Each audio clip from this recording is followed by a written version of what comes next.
ជាអ្វីទៅហេតុអ្វីត្រូវតម្រូវឲ្យបែ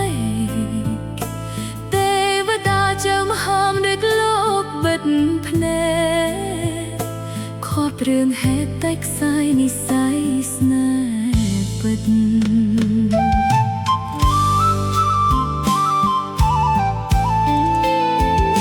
ធ្លាប់ស្រមៃផ្សំកេងកាយខ្នាយមួយរួមបង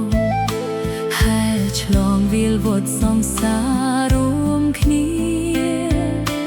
តែគ្រប់យ៉ាងបងខំអោយអូនពលពីកលីចិត្តសានវេទនាខំមាត់ក្រាបទឹមនឹងប្រផ្សេ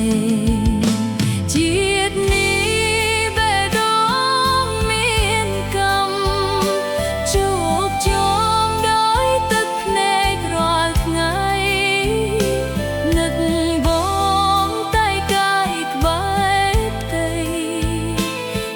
ជាថ្មីអូនសុំធ្វើជាប្រពន្ធបង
ជាថ្មីអូនសុំធ្វើជាប្រពន្ធប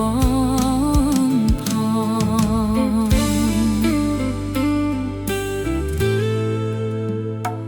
មើលទៅជើងមេឃឆ្ងាយដាច់អាឡ័យដូចរូបស្រីនឹងប្រពំងារបានត្រឹមស្រឡាញ់តែគ្មានវាសនាបានជួបគ្នា